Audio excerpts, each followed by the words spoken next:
All right. Hi, everybody. Thanks so much for joining us for another edition of Live from Cleveland at Home.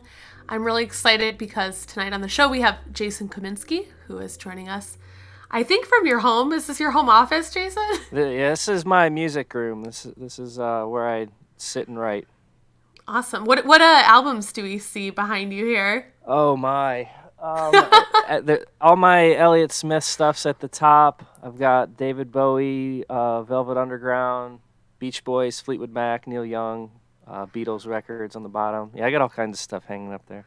Do you ever switch those out, or do they Uh, kind of stay? Those are the top ones. yeah, no, actually, I recently did switch a bunch of them out. Maybe like in May or June, like beginning of the summer. Gotcha. So, Jason, you've been on the Live from Cleveland a couple of times, but normally it is down at the station with a backing band. So, this is a little bit different for you this time around, but you've been working on a bunch of new stuff this year. So, tell us a little bit about what you've been working on. Yeah, well, I've been working pretty hard on this new solo album that comes out on Friday. It's called Until Tomorrow.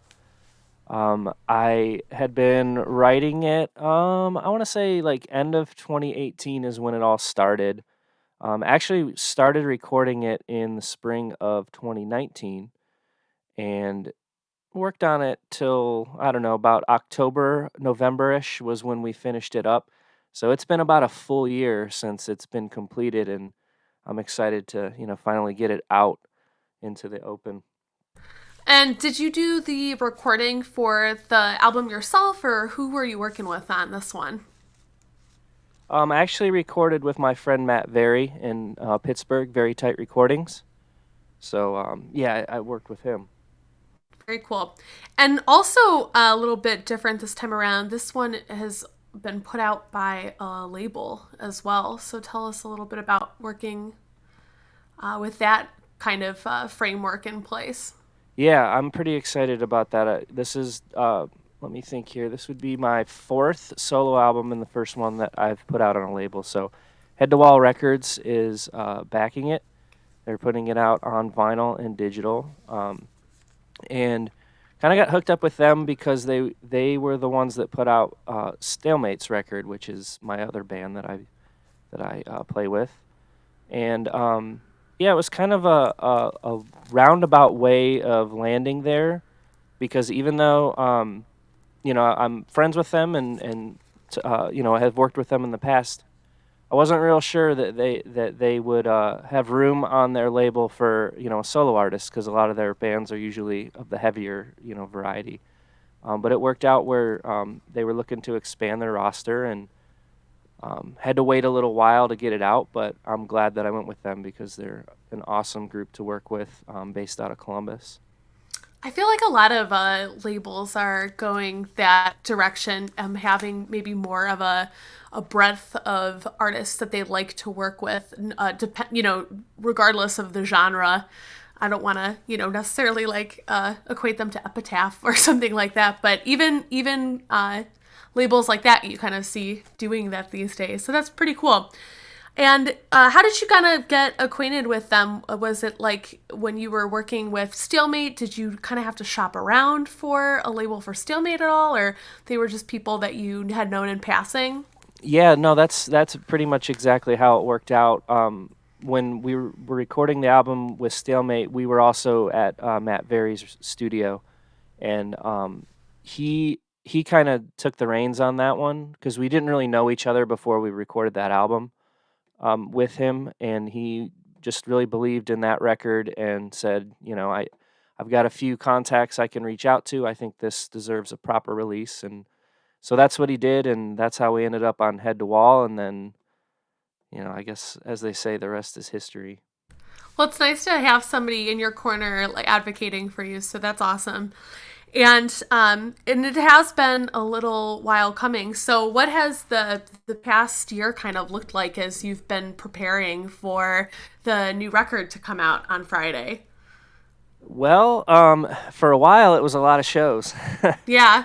And then the world changed, and so I guess lately, I had started doing some live streams in the spring, But as the weather started to warm up, I haven't really played as many shows, but I have been writing a lot to the point where I feel like beginning work on the next record will be sooner rather than later. So it's helped me kind of keep the vehicle moving.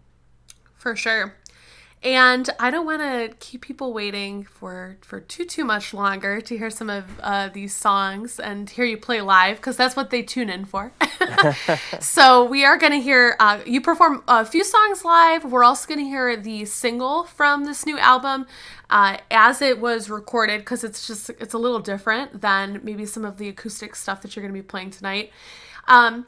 And most of these songs, you probably wrote them thinking that you were going to play them out live with a whole band, correct? Yeah, absolutely. I had even sent some of the songs to bandmates to start, learning them, and yeah, that went by the wayside.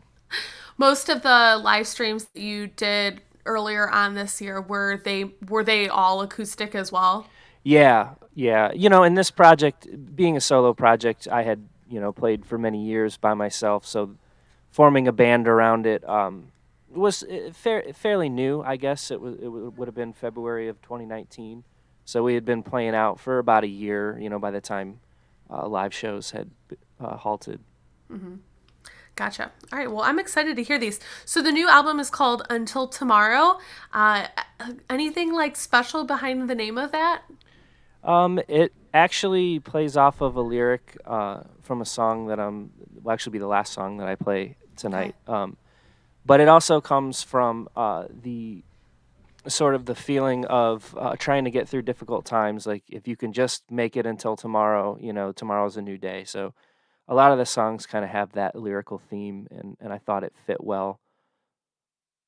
I feel that, and also like very timely. Not that you knew what was Yeah, I know, on the right? horizon, but totally real. So you kind of told me a little bit about the first song you're going to play. You said that this was actually an older song that was inspirational and inspiring for this new album. Yeah, so my last album was called Stay Golden, and that one was lo-fi. It was recorded on reel-to-reel tape. But I was really happy with the songwriting and the way that those songs felt. And the song that I'm going to play is my favorite song off of that record that kind of was probably the one that was most, inspired the direction of where this new album was going to go. Awesome. All right, the song's called Vesuvio.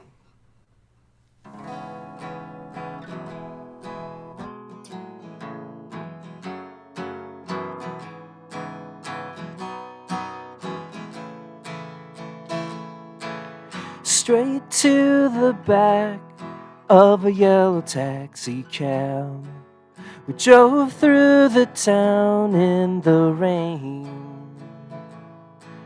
A man with a beard was less aware than he appeared.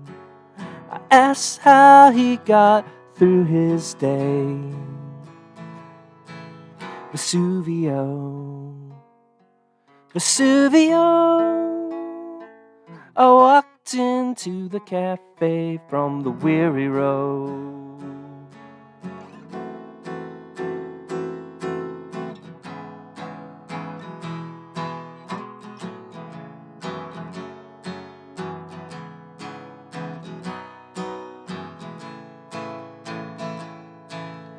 Postcards and rhymes from an era stuck in time, hung from the walls in their frames. And where do you go when not a soul is there, and no one remembers your name? Vesuvio, Vesuvio. I walked into the cafe from the weary road.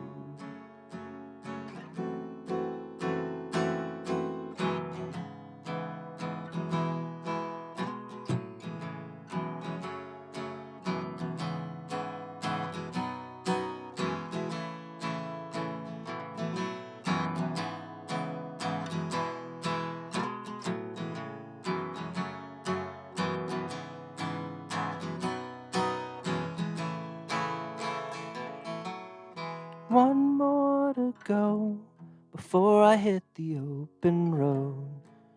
And I'm left with only my thoughts.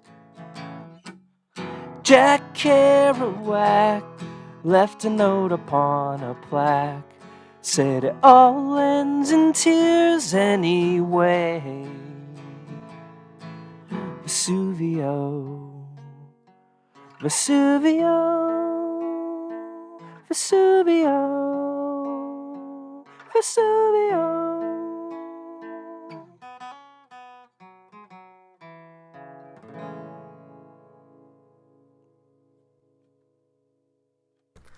Thank you so much. Thanks. So for that song specifically, before you played it, you said that a lot of the lyrical content was similar, or how you did the lyrics were similar to what you're doing in this new album. Can you explain a little bit more about that? Storytelling, for the most part. I really tried to focus on telling a story through lyrics in a more direct sort of way. I wouldn't say that that particular song is about a day that I spent in San Francisco. It was raining and I was trying to make my way around town and see it.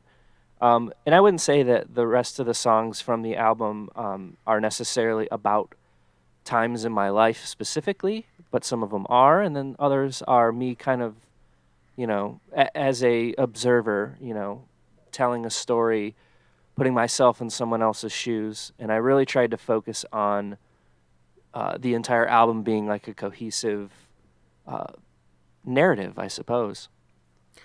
Is that, I don't want to get too ahead of ourselves, but what you've been writing now this year, not having been playing out as much, and kind of maybe having a new set of concerns and things to think about, has your writing changed at all from writing that last album to kind of the stuff that you're focusing on now?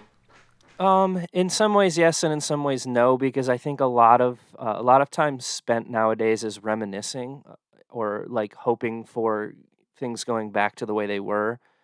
So maybe a little more reflective rather than in the moment, because I think a lot of these songs that I wrote might have been inspired by things that may have happened, a week or a month prior to when I wrote them, whereas now it's kind of looking back a little further in the past.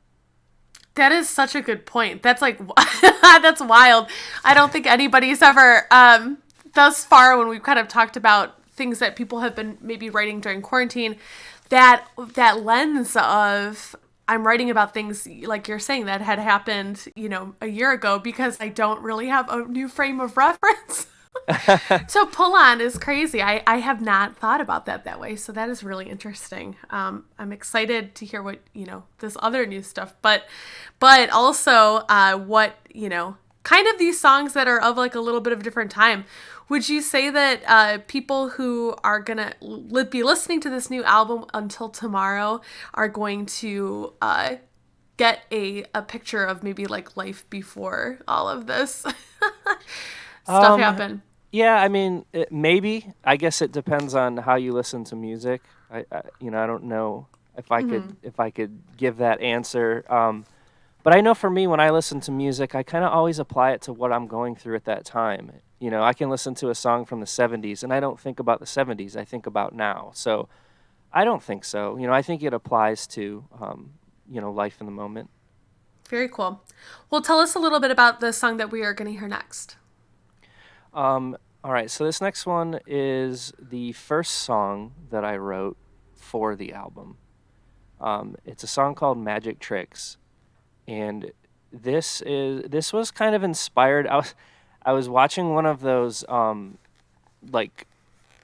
serial killer profiles about John Wayne Gacy, and there was a story that struck me about one of his early victims, and it just made me really sad. He was like, kind of coaxed into, this trap that he didn't realize he was getting into, and, was supposed to be in his mom and never met his mom. And it just made me really sad. So I kind of like took that story and spun it into, just kind of trying to imagine,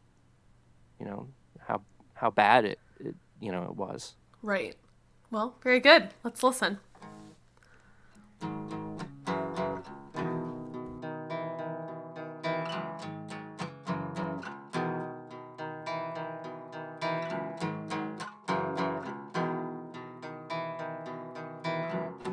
I've been here underground too long. I know you have a problem. It's not getting out.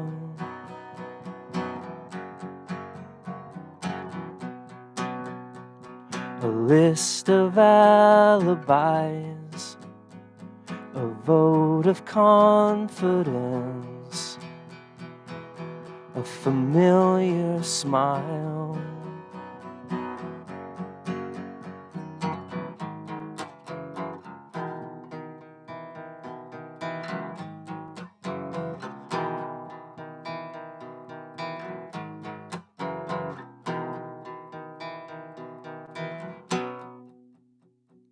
How could I have known that you were hiding magic tricks up your sleeve?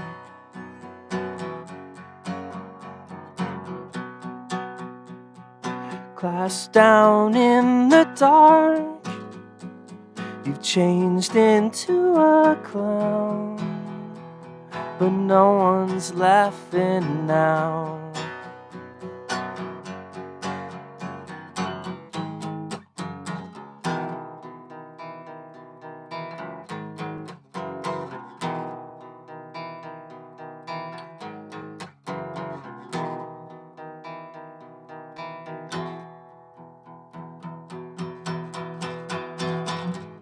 Hold tight, force a last goodbye. No air left to scream and shout. Oh no, Mama's gonna worry.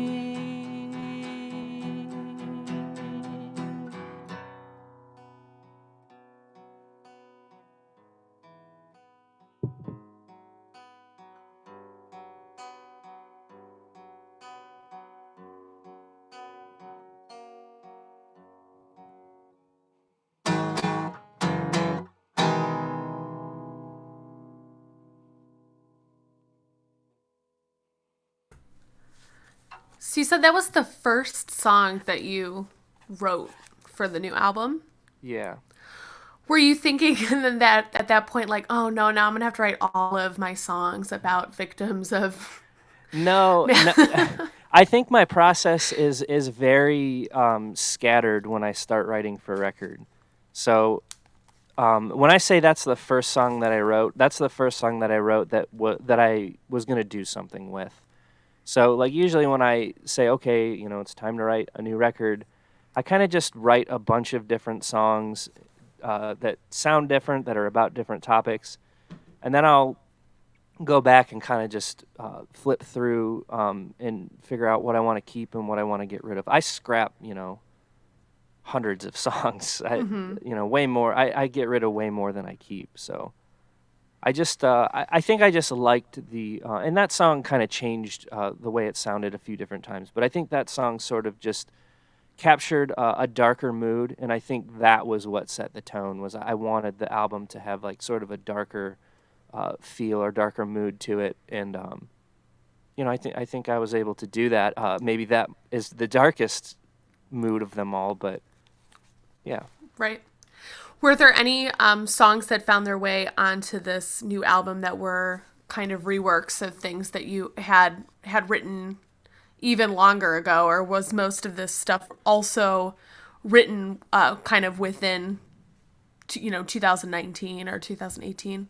Yeah, I think most of them were written within the time frame of putting the album together, but I want to say I know there was like a riff or two. That happens a lot where I'll have like a part that I like of a song that never becomes a whole song that I sort of worked in. Like I know the ending of the last song that I'm going to play has like just a little instrumental part that I liked that I was finally able to find a place for. So. And then, so on the album, does that song sound a lot different than how you've played it, or is that one of the songs that is similar on the album as playing it acoustic? No, yeah, I think that one. I mean, it's full band on the record, as most of these are, but I think that one certainly comes out a little clearer in that way. than it would like just me playing here on a guitar. For sure. And do you think that, as you're writing, are you really like thinking about most of these things as a full band, or was it kind of in that state how you played it, perhaps like when you wrote it? Yeah, I think nowadays when I write, I'm thinking for it to be full band. Mm-hmm. I record everything in the studio too, so I enjoy playing as a full band in the studio as myself. That's as fun to me as playing out live with a full band too. So I think having both of those options just kind of leads me to want to do it that way, more often than solo. Gotcha. And for this new album, Until Tomorrow, are you just performing the vocals and the guitar on this new album, or are you also performing the other instruments as well? Yeah, I play everything on the record. The only My friend Anthony did the slide guitar and the Hammond B3 organ, and everything else you hear is me: drums, bass, guitar, vocals. Very cool. I did not know you were a multi-instrumentalist like that. I find out something new every day. Very cool. So actually the next song that we're going to listen to is the one that is the single. How did you decide for this one to be the one that you really wanted to feature off of this new album? Get people excited. It was the one that stuck in my head the most. I think that sort of happens with every album. Once I kind of have my songs ready to record, there are songs that stick out to me and stick in my head, and then there are other ones that I, just have like sentimental value that are my favorites. So, this one I just felt like had a cool vibe to it, and it's the first track on the album, and I think it sets a good tone. Cool. So this one's called Supersonic. And can you tell us a little bit about like the content of this song or writing this one? Yeah, I think this one is. It actually came to be lyrically. It came to be when a friend of mine was talking about someone and referred to them as subtly charming, and I just liked the way that I don't know, just the way that it came about. I liked the way it sounded. I kind of liked the meaning behind it, and so that became like the first line of the song. And I don't know where my mind went, but it sort of followed the path of someone who's always seems to be trying to escape, a situation. Gotcha. And then this song also has a like music video that accompanies it. Can you tell us a little bit about that, recording that? Who helped you out with that one? I did that myself, and I hope I don't get in trouble for it. But it's a documentary from like the 30s called The City that I just stole off the internet and pieced together to try and match some of the lyrical content. Did you see the documentary and were like arrested with the images, and that is how you decided to use it, or did the song, or did you just know that you wanted to use like old footage for the song? How did that? Yeah, a little of both. Yeah, I think I like the old footage videos. I've done some in the past. I have friends that do them that I always like as well. But I think this particular documentary, I sort of liked the this message behind it of a city growing, always on the move, but there's always going to be people that slip through the cracks, and things that slip through the cracks that are sometimes unintentional, maybe intentional, who knows. But and that idea of slipping away, as the chorus says in this song, I just felt like it fit for whatever reason. Very cool. Well, I'm excited to hear this one, and we are going to play it now. And this song, Supersonic, well, everything that we're hearing tonight on Live from Cleveland is going to be available on Jason Kaminski's new album called Until Tomorrow, which will be coming out on Friday. So let's listen to this one, and then when we come back, I've got some more questions for Jason, and we will hear a few more songs from him performed live as well tonight.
We are back, and we've been talking to Jason Kaminski here on Live from Cleveland at Home for about the last 30 minutes or so. And we just heard that new single from Jason's new album called Until Tomorrow. Jason, when you were thinking about doing press for this one, did you do anything differently this year or this time around than you have in the past? How did things kind of change? Yeah, I think I tried my best to reach out to people that that I knew that had stuff online, shows online, podcasts, trying to get articles or reviews as well. A little more so than I normally do. I mean, I think that's always part of the process, but I was a little more aggressive is the wrong word, but I knew that playing shows was not going to be part of the equation, so I wanted to try and line things up a little more firm in that way than I have in the past. You also mentioned that you are going to have vinyl issues of this new album. Tell me a little bit about the artwork for it and how that kind of lined up for you this time around.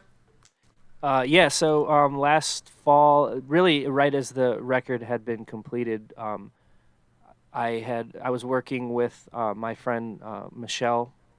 Michelle May Norman Photography is who shot the cover photo, and we were just spending a night going around town doing promo shots for it, and the cover photo was really an accident.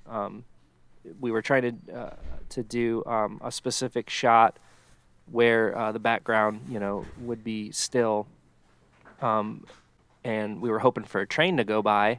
That never happened, but at some point I moved, and we got the cover photo. And then my friend Stephen Rice did the back cover photo, and Courtney Emery did all of the album layout and artwork and stuff. So, I was pretty excited with how that came together because we had a plan and we sort of went away from the plan as things fell into place.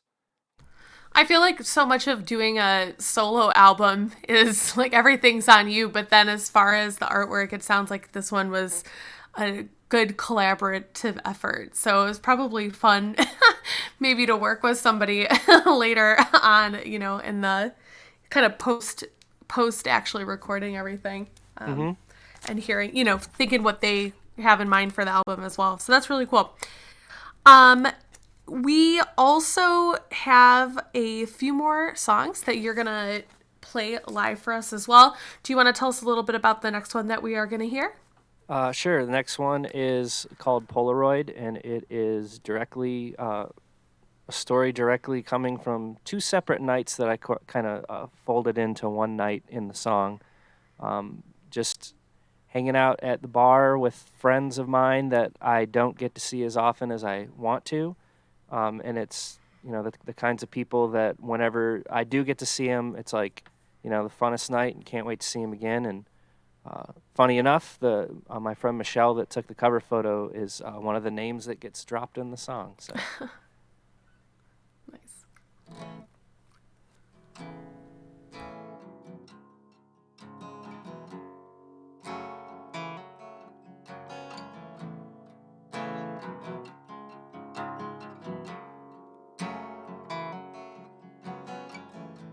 Shows taking Polaroid pictures.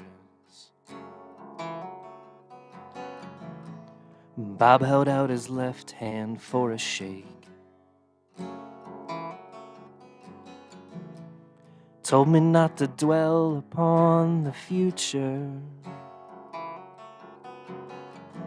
but I'm probably gonna worry anyway.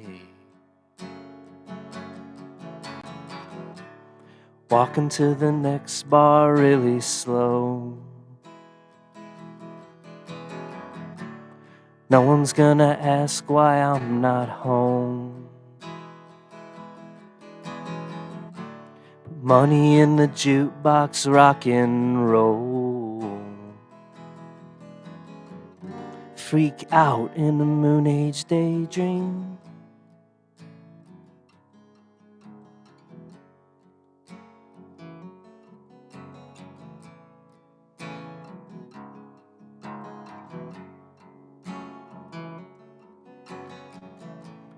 Sean was buying us another pitcher. Kate was cracking up at someone's joke. A couple of our friends snuck out the back door. Must have stepped outside to bum a smoke. Walking to the next bar really slow. And no one's gonna ask why I'm not home. Put money in the jukebox, give it soul. I've learned to do without you.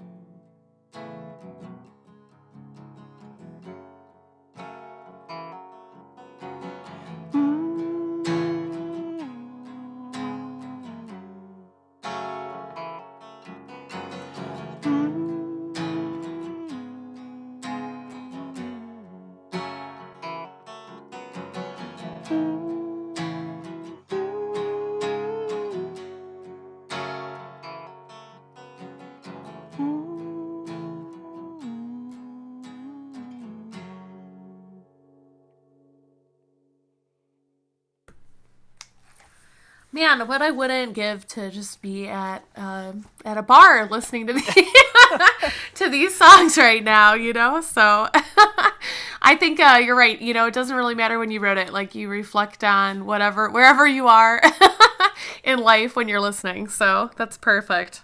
Yeah, it probably gives more of a sense of longing than I would have intended, but you know. Sure, right? And it's just not the same in a Zoom. It's not the same in a Zoom video. You know, Zoom happy hour isn't as good as in person. For sure. I wanted to ask. So, how many songs are on this new album? There are 10. 10. Gotcha. So we're only going to hear a few today. We've heard 3 so far. We'll hear a couple more, but maybe from some of the songs that we're not going to hear tonight.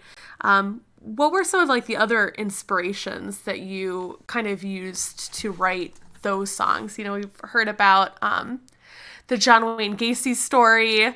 As far as, you know, sonically, kind of what were some of the inspirations behind the songs that you wrote?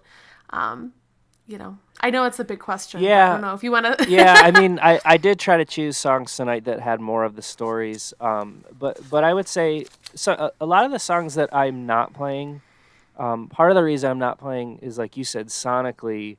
I really tried to experiment a little bit more in the studio this time, just using not like electronic or digital effects, but kind of playing with, you know, typical guitar pedal effects and just playing with, you know, the space that we had to use, because, you know, like the last albums I've recorded were on, you know, I was limited to the number of tracks I could use.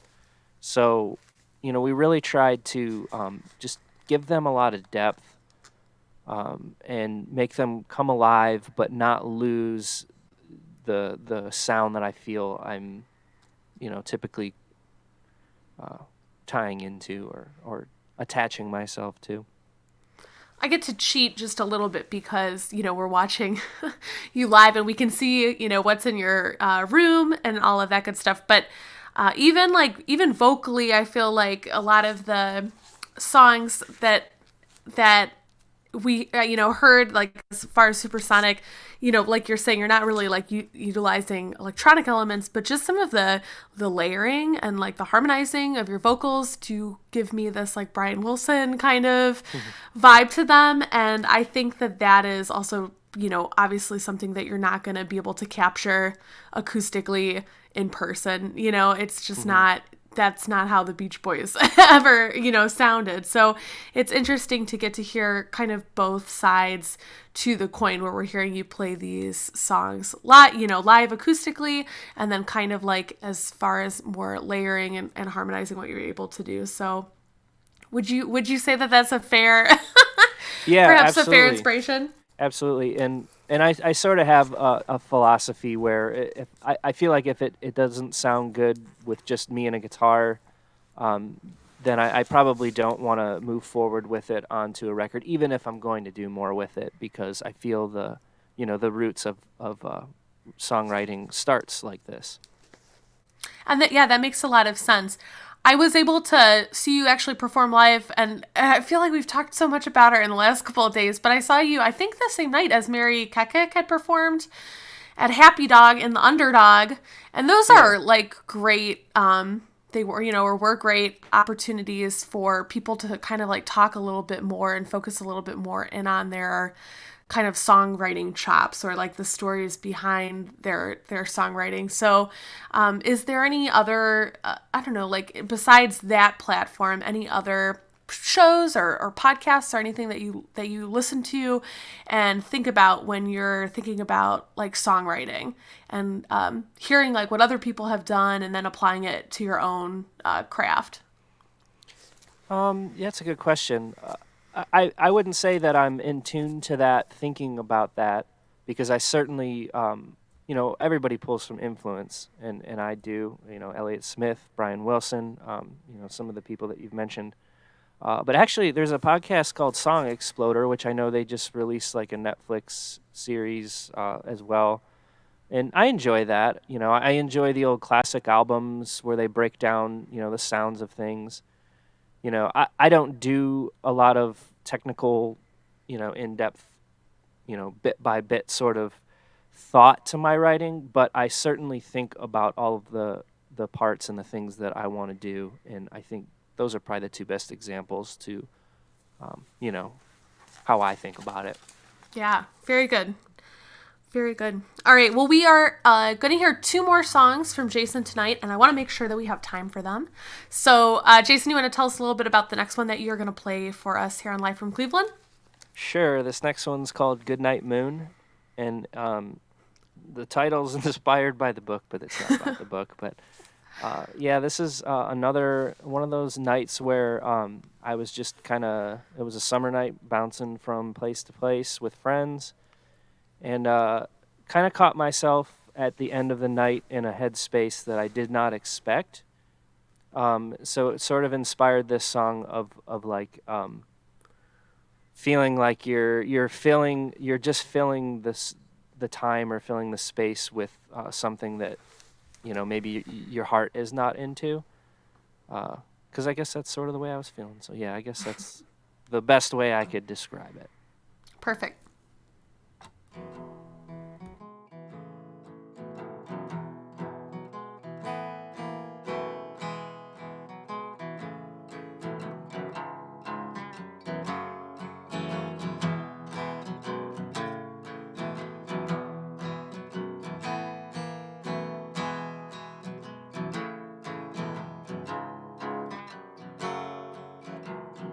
Little boy in blue, watching everything you do. All you do is brood, but that's your effect.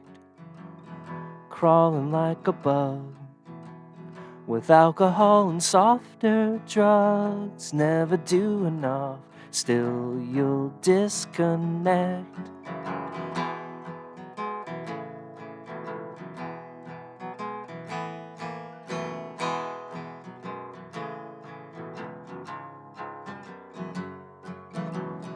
Underneath the moon, steady pacing on your shoes. Nothing left to lose but sobriety. Staving off defeat, the water's neck deep. You can make believe, collect what you need in a bottle that puts all your demons to bed.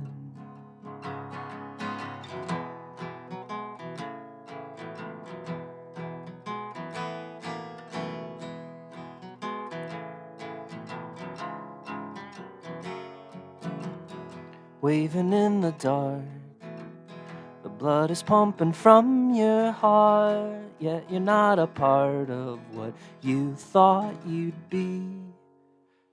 Staving off defeat, the the water's neck deep. You can make believe, collect what you need in a bottle that puts all your demons to bed.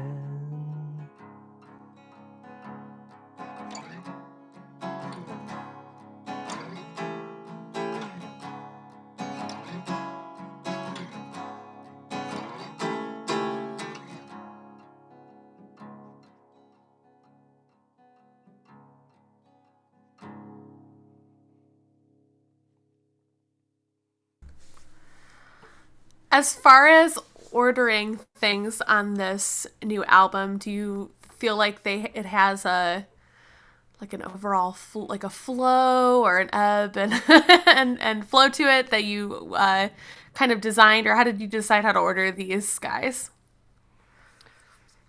I listened to it in several different orders over the course of many weeks, probably months, until it just felt right to me. I don't know, it was just a feel thing for this one. Yeah. I like only thing I've ever had to order was like my artist's portfolio when I was applying to college, and I feel like it would be a similar thing, and I could get too in my head about it, you know? Yeah, I feel like I'm not the best at ordering records. I don't feel like it's a strength of mine. And I feel like nowadays you kind of have to put a lot of, at least your first song has to catch people's attention, because with digital, if like on Bandcamp, if they hear that first song, I don't like to like start it in the middle of a record, because I feel like then they'll miss the beginning of the record. So it's weird to think about how to order records, considering shuffles become such a standard nowadays. That's so true. Or even too, like on on Spotify, so many people will only listen to the single or like the first song, So I do see what you're saying. If you want the cream to, float to the top, Yeah. you've gotta kind of do it correctly. Do you have any other plans for maybe doing other videos for this album, or releasing like a few more singles? As far as thinking about singles goes, I know the whole album will be out on Friday, but Yeah, actually, that song I just played, a friend of mine, Stephen Rice, who I name dropped earlier, that did the back cover photo. We actually had meetings and had a plan in place to make a video. At the end of February, we were putting that plan into place, but our ideas kind of didn't work with, the state of the world right now. So I think that's yet to be determined. I would like to do that. I would like to create another video and put out another single, but it's sort of a wait and see thing right now. for sure. And so, as we are waiting and approaching for this, or we're waiting for this to come out on Friday, where can people go on the internet to make sure that they catch when this has been properly released? My Bandcamp, jasonkaminskimusic.bandcamp.com. Head to Wall Records is another source. And then, of course, anywhere that you stream or buy music online, it should be dropping at around midnight on Friday. So Spotify or Tidal or Apple Music or wherever else your heart desires. Perfect. And will the album be available there to pre-order on vinyl as well, or? Yeah, the pre-orders have been up for a while. So yeah, you can still pre-order if you wish. Head to wallrecords.bigcartel.com. It comes in two variants. There is a exclusive limited edition Coke bottle clear version, and then your standard black version. Very cool. And as far as where people can go to follow you, as far as updates, or if you do end up posting another music video online, Facebook or Instagram, what's the best way to get a hold of you? Yeah, Facebook, Jason Kaminski Music, Instagram, Peculiar Brain. It's a locked account, but I usually will let you in if I feel like you're interested in music. And Stalemate Ohio is my Twitter handle. I kind of use that for both accounts.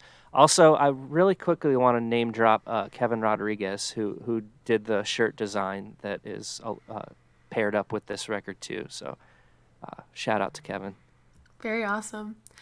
Do you have any other fun stuff planned surrounding this album, or any other like reviews or anything that you know are coming out, or ones that you want to mention that perhaps you have that are already up?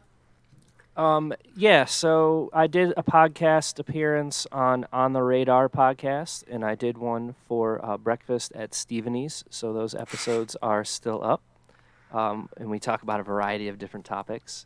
And then Annie Nickloff is doing a article for the record that should be dropping on Friday as well. And then I'm hoping to do some random live streams here and there over the course of the next month or so as well. Awesome. Well, we have one more song that Jason is going to play live for us, and then stick around. I have one or two more things to wrap up with tonight. So, all right, awesome. What are we going to hear? This song's called Orange and Cherry. It is probably my favorite song on the record. It is the last song on the record, and it is the source of inspiration for where the title of the record came from.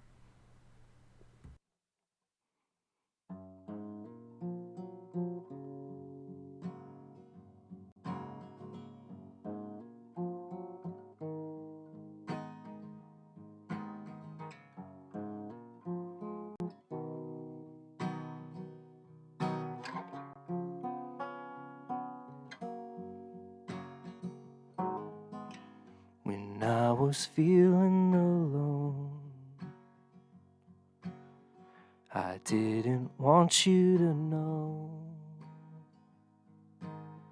but I could tell by the things you were saying you couldn't be in love. If that's the way it should be, I'll order another drink and garnish it with an orange and a cherry, 'cause sorrow deserves a treat.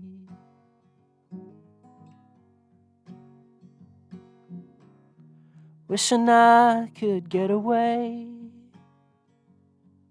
forget about today, sleep until I feel tomorrow.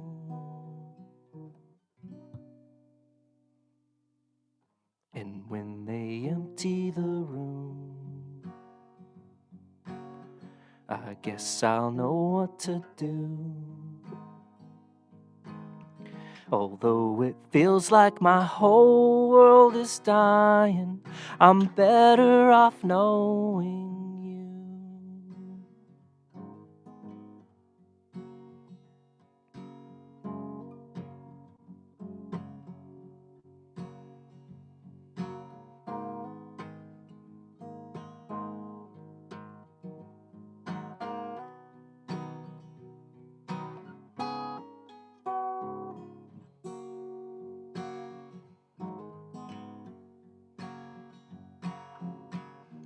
Wishing I could get away, forget about today, sleep until I feel tomorrow.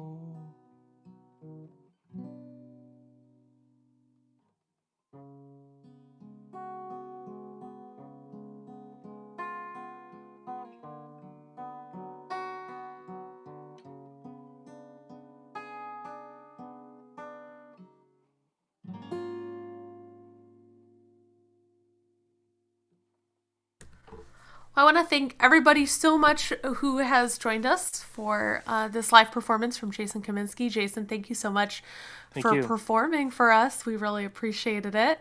And it's been too long since you were on the show, so thank you for joining us.